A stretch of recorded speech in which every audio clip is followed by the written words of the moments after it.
Question number 10. According to De Morgan law, A union B complement is equal to. De Morgan के कानून के मुताबिक A union B complement बराबर होता है। तो De Morgan के कानून के मुताबिक इनका क्या होता है जी, इताअत या इश्तराक। आपको पता है कि आपने अपनी एक एक्सरसाइज में A यूनियन B का A इंटरसेक्शन B भी कम्प्लीमेंट बनाया था। तो जब A यूनियन B आ जाए कम्प्लीमेंट तो A फिर क्या होगा, A इंटरसेक्शन B कम्प्लीमेंट। और इसी तरह से A इंटरसेक्शन B आ जाए तो फिर क्या हो जाएगा जी, A यूनियन B। ठीक हो गया जी। ये सवाल नंबर 10 आपका क्लियर हो गया। अब सवाल नंबर जो है वो 11 पे चलते हैं। If a is equal to, set दिया हुआ है 1 2 3 4 5 and b is equal to, b का सेट जो है 2 4 6 7, then a union b will be. बहुत ही आसान सवाल है। आपको पता है कि सेटों में जो तादाद होती है वो लिखी हुई होती है 1 2 3 4। हाँ, जिसमें ना लिखी है उसको खाली सेट कहते हैं। लेकिन 1 2 3 4 5 एक सेट में, ए सेट में है, बी में है 2 4 6 7। अब आपने इन दोनों का क्या बनाना है जी, यूनियन बनाना है।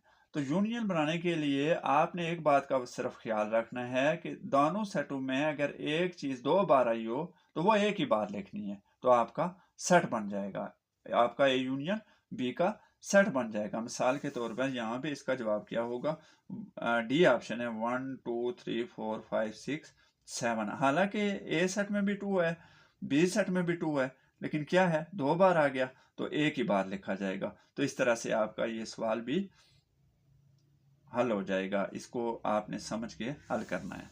ठीक हो गया। Question number 12. The number of subset of set A 1 2। Set ए का 1 2 के तहत इस सेटों की तादाद है। अब वही तरीकाकार है जो आपने सवाल नंबर 9 के तहत जिस तरह से आपने सवाल को हल किया था कि पहले आपने इसका क्या बनाना है जी, खाली सेट आ जाएगा, एक आ जाएगा। फिर उसके बाद क्या है, फिर आपने कोली ब्रैकेट में एक लिखना है। फिर उसके बाद क्या करना है, फिर 2 को अलग लिखना है, एक को अलग, 2 को अलग। कितने हो गए जी, 3 अरकान हो गए। और फिर 33 सेटों की तादाद कितनी हो गई, 3। और फिर दोनों को क्या कर देना है, इकट्ठा लिख लेना है, तो कितनी बन जाएगी, 4। तो ये आपका कौन सा ऑप्शन दुरुस्त होगा, डी वाला ऑप्शन। ठीक हो गया। बिल्कुल सवाल नंबर जो 9 आपने किया है, बिल्कुल ये उसी तरीक़ेकार के तहत है। सिर्फ वहाँ पे आपने लिख के बताना था और यहाँ पे आपको ये बताना था कि इसकी तादाद कितनी बनेगी।